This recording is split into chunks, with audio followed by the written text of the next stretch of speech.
Muy buenas noches. En esta oportunidad vamos a exponer la obra Primavera Silenciosa, o también llamada Silent Spring, de la autora Rachel Carson, publicada el 27 de septiembre de 1962, la cual advertía de los efectos perjudiciales de los pesticidas en el medio ambiente. Especialmente culpaba a la industria química de la creciente contaminación en nuestro medio ambiente. Esta obra fue criticada por algunos científicos, calificándola de fantasiosa y que tenía la calidad de una fábula. Pero para muchas personas se trataba del primer libro divulgativo sobre impacto ambiental y se ha convertido en un clásico de la concientización ecológica. Por otro lado, se considera esta obra como la que inspiró la movilización ecologista que se consiguió en el Departamento de Agricultura para que ésta revisara su política sobre pesticidas. Ahora bien, yo voy a exponer los primeros capítulos de la presente obra. Como comenté, el primer capítulo del libro es una fábula, donde expresa que al inicio todo es paz y armonía entre animales y hombres. Pero transcurrido el paso del tiempo, todo se desequilibra sin razón aparente y perceptible. Y nos muestra un futuro lleno de caos y enfermedades que podrían estar volviéndose realidad. La autora señala que un mundo en que la globalización y el consumismo despreocupado ha causado el daño de cualquier ser. Y la autora también hace un llamado de atención a todas las empresas transnacionales y distribuidoras químicas y las capitalistas, sino también a las empresas de clase baja y a la población civil, tanto como al campesinado, alzando la voz para que luchemos en una vida de calidad, sana y libre de químicos, que no atenten a la salud, bienestar y reproducción, sino también a todas las especies que habitan en este mundo. Así también la autora expone de manera interesante, a través de pruebas, estadísticas y datos, los daños que han causado los pesticidas, como por ejemplo el DDT, el Aldrin, el Endrin, el Pariotón, el Melatión, etc. Daños que a niveles moleculares y en muchos casos irreversibles y hereditarios y hacen que las generaciones futuras heredarían el daño causado de los pesticidas en nuestro propio organismo. Es decir, todos esos químicos que se han ido, que el hombre ha ido creando, están dentro de nosotros. Alegando además que el gran impacto ambiental que sostienen han eh, perjudicado recursos imprescindibles como el agua. La autora también señala que cada año nos acostumbramos a 500 nuevos productos químicos que nosotros mismos creamos. Cada insecticida nuevo tiende a ser más fuerte y eficaz que el anterior, lo cual trae como consecuencia que insectos se vayan adaptando y se produzcan razas más inmunes a los insecticidas. Explica que el origen de estos insecticidas se dio cuando apareció la industria de la fabricación de las materias sintéticas. Ante, Antes de estos se usaba el arsénico, que era un mineral letal y muy tóxico. En la actualidad señala que los insecticidas son mucho más mortíferos y se pueden calificar por encima del DDT o los hidrocarburos clorados, los cuales se trasladan fácilmente de un organismo al otro. Finalmente, la autora en símbolo de protesta y teniendo una actitud bastante pesimista con la, ¿cómo se llama? Con la propia sociedad, dado que señala que nos hemos vuelto especialistas en nuestros propios temas. Sin embargo, ignoramos los problemas en general y los problemas de los demás y los grandes problemas que aborda el mundo, como el caso que ocurre con los insecticidas. Muchas gracias. Muy bien, ahora daremos pase a nuestra compañera Gislan Vargas, que continuará con la exposición. Buenas noches, ¿qué tal? Continuando con el resumen del libro, en el capítulo 5 nos habla sobre los dominios del mantillo. En este caso, bueno, lo que comenta la autora es que el mantillo condiciona la existencia de vegetación y sin vegetación no sobrevivirían animales. En el mantillo también habitan bacterias, hongos, algas y mamíferos que en conjunto desarrollan funciones para su recíproca supervivencia. El más importante ser habitante del mantillo es la lombriz de tierra, ya que es un agente geológico del transporte del mantillo. Sin embargo, esta función normal o esta convivencia armoniosa se ve afectada cuando al mantillo se vierten productos químicos venenosos, los cuales pueden ser esterilizantes o lluvia que ha recogido una contaminación letal. Esto ocasiona contaminación en el suelo. Capítulo 6. El manto verde de la tierra. Aquí la autora nos menciona que la vegetación ha sido destruida a causa de que algunas personas o empresas han considerado necesario, por ejemplo, sustituir los herbazales por pastos, ya que según argumentan los pobladores o los interesados en esta reducción de vegetación, es que los herbazales obstruyen la vista ante los conductores en la carretera, por ejemplo, ¿no? Es por ello que ven necesario la reducción de estas plantas y por lo que utilizan pulverizaciones químicas para su reducción. Sin embargo, no miden las consecuencias que pueden ser, o que son, mejor dicho, devastadoras para los animales que ahí habitan, ¿no? Lo que cuestiona la autora es que este sistema utilizado, el cual es las pulverizaciones químicas, eh, tiene un uso excesivo por parte de las personas que vierten estas pulverizaciones, ¿no? Cuando existen otras soluciones que son que no causarían daño al planeta. Capítulo 7 habla sobre la destrucción innecesaria. Aquí la autora menciona, o relata mejor dicho, cómo es que el escarabajo japonés es considerado una plaga para el ser humano y asimismo muchas personas consideran que este animal es un estorbo para sus intereses, ¿no? Por ello, con la finalidad de destruir esta supuesta plaga, utilizan también pulverizaciones como utilizando agentes o productos, mejor dicho, muy letales como es el aldrin.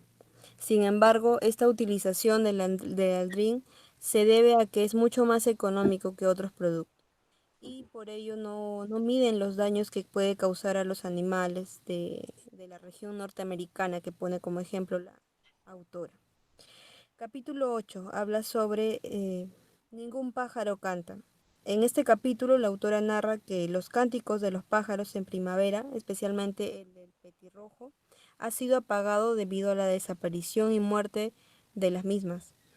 Esta desaparición o muerte se debe al rocío del veneno que contienen los insecticidas y que estas especies tuvieron que migrar a causa de este veneno, ¿no? Asimismo, eh, ¿cómo es que este veneno puede llegar a contaminar a esta especie o estas aves, estos pájaros?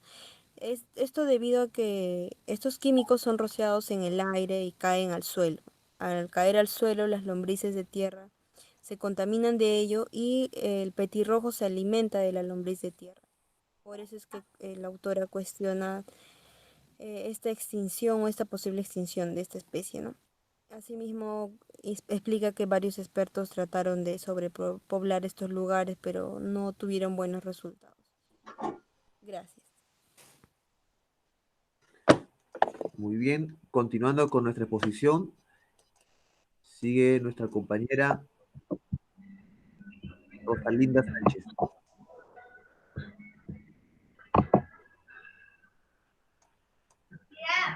Dime.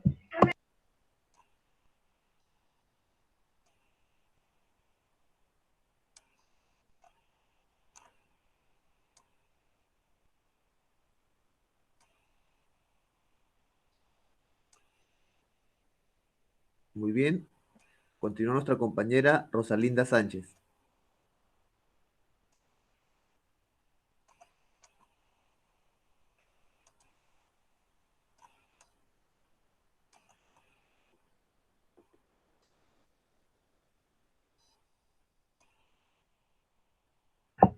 Tengo problemas con mi... A ver, un ratito, está cargando, disculpe.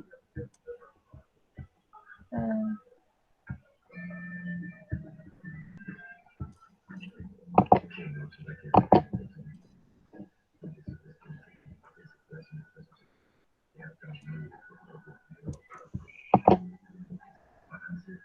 ¿logran apreciar la imagen, por favor? ¿Podrían confirmar? Oh,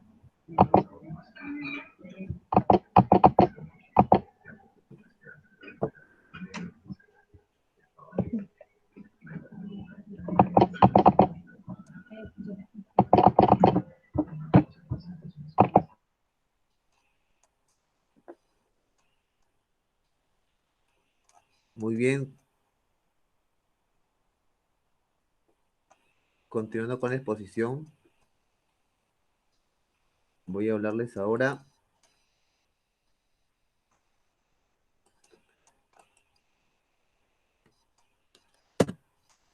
de los capítulos, los 4 últimos capítulos. Comenzamos con 1 de cada 4. En este capítulo, la autora explica que debido a la continua exposición de productos químicos, el cáncer se ha incrementado en la población. Dice que el cáncer penetra en la piel hasta formar parte de nosotros, y no solamente en la población adulta, sino también en los niños. Y es más, que debido a la contaminación y al uso de productos químicos, problemas como la leucemia han aumentado. En el siguiente capítulo, el cual titula El estruendo de un alud, la autora explica que dice que antiguamente se creía que los insectos no llegarían a presentar resistencia ante los insecticidas, pero en la práctica se demuestra que esto no es así, que los insectos, a medida que pasa el tiempo, se vuelven mucho más resistentes por una especie de selección natural. El siguiente capítulo titula El otro camino. La pregunta dice es la siguiente: ¿cómo podemos disminuir la contaminación ambiental? Dice que hay alternativas al uso de insecticidas o productos químicos, que son soluciones biológicas basadas en la compresión de organismos vivos, como son, por ejemplo, liberación de machos estériles, uso de variedades resistentes, prácticas culturales, control biológico, reguladores de crecimiento. El último capítulo titula La naturaleza se defiende. Dice que haber arriesgado tanto en nuestros esfuerzos por moldear la naturaleza a nuestra satisfacción y no haber podido alcanzar la meta sería desde luego la ironía final. Dice que la naturaleza no ha sido moldeada. Dice que ella pone como ejemplo que hay insectos que encuentran la manera de esquivar los ataques químicos. Son cada vez los nuevos insectos que aparecen son mucho más resistentes a estos. Y estos productos químicos que usamos benefician, perjudican a la salud del medio ambiente, de las personas, va en detrimento nuestro. Y cada vez los insectos se hacen más fuertes. Y cada vez se perjudica más el medio ambiente y cada mes enfermedades como el cáncer producen grandes daños en la población. Dice que el mundo de los insectos es el fenómeno de la naturaleza más asombroso, porque explican que por un proceso de selección genética, estos se desarrollan y se vuelven mucho más resistentes a los productos químicos. En resumen, el libro que la autora nos ha presentado, en su momento, mostró los efectos devastadores que la ciencia, entre comillas, en pro de las personas, ha generado un impacto negativo. De repente a corto plazo era bueno, pero a largo plazo está generando un impacto negativo. Y en la actualidad se corroboran las teorías que en su momento la autora planteó. Vemos que en la práctica el aumento de enfermedades como el cáncer, producto de la contaminación, producto de insecticidas, ha aumentado. No solamente en los países de primer mundo, sino también en los países en vías de desarrollo como el nuestro. Estamos muy agradecidos con la cátedra por permitirnos conocer material, libros, teorías que nos hagan mucho más consciente de nuestra realidad socioambiental. Muchas gracias. Con eso terminamos la exposición. Will, ¿puedo exponer mi parte? Oh, muy bien, para terminar, nuestra compañera Rosalinda, por favor, adelante, Rosalinda. Si es que no puedo presentarlo, haré solamente grabación, ¿ya? Voy a hacer mi último intento.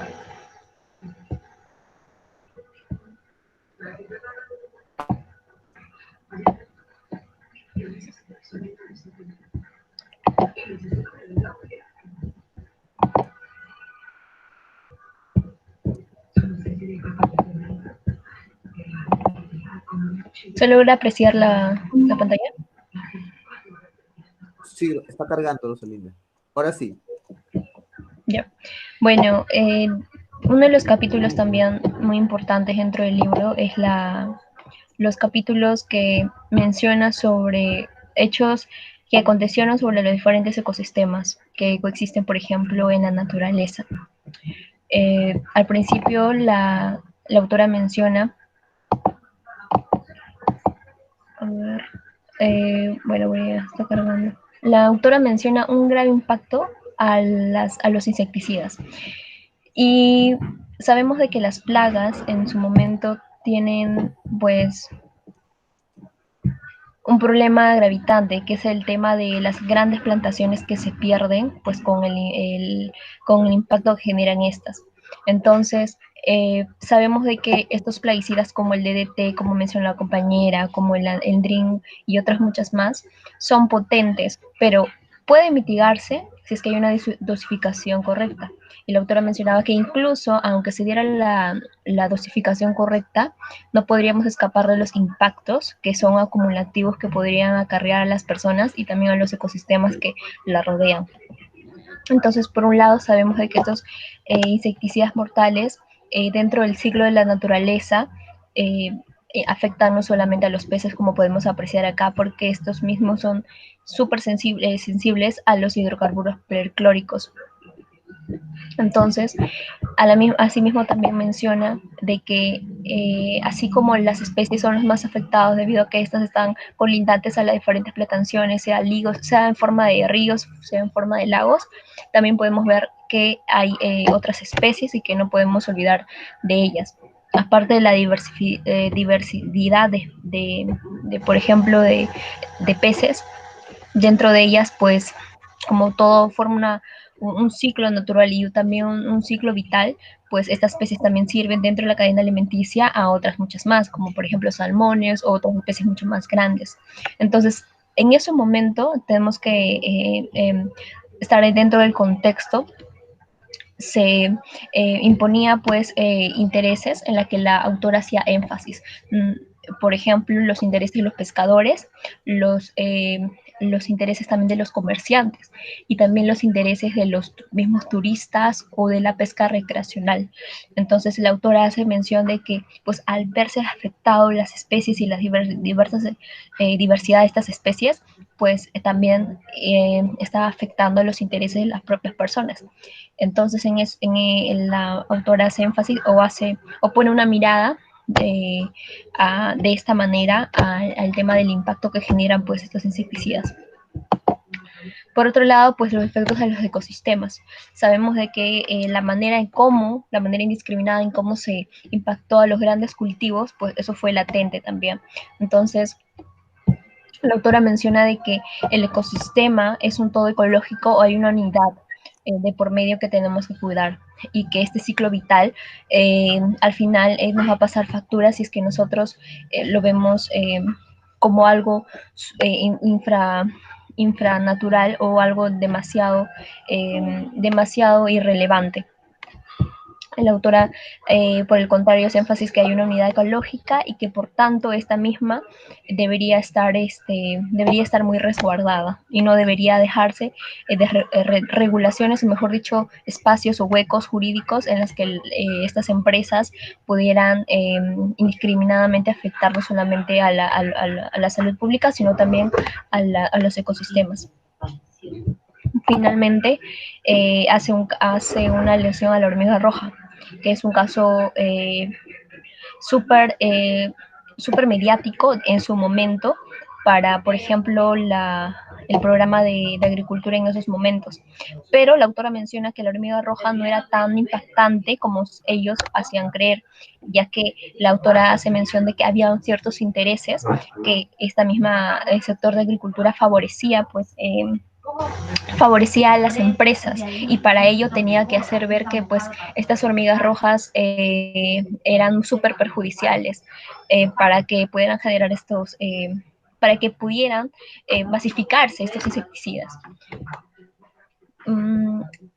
Finalmente, justamente con eso se hace de que no solamente en las agriculturas o en las plantaciones generan estos efectos directos, sino también con el uso doméstico, ya que poco a poco se hace una propaganda de que realmente es tan útil estos insecticidas que se las puede o se puede adecuar a diferentes situaciones y que no es tan nocivo como se pretende creer. Bueno, finalmente, la contribución que hace la autora es sumamente importante porque dentro de este ciclo de que cuando se menciona que los mosquitos al final generan impacto en los bancos de salmones y estos así concatenados, bueno, estos concatenados generan pues un ciclo natural, un ciclo ecosistémico, si es que uno es el afectado, todo repercute en el resto de las especies. Entonces hablamos de una ecología interna también, en la que la autora menciona de que pues esta misma ecología que se expresa en este ecosistema y que está súper invisibilizado, también lo podemos apreciar con nuestra propia salud, que es acumulativo, que tal vez no podemos apreciar por ejemplo, a corto plazo, pero a largo plazo sí nos puede pasar factura. Y la naturaleza caminante, que es la que pues por ejemplo, este mismo primer impacto o primer contacto que haya tenido con las plantaciones, poco a poco se va pues teniendo un camino mortal, llegando pues a especies mucho más grandes, a seres vivos, animales y también a seres humanos.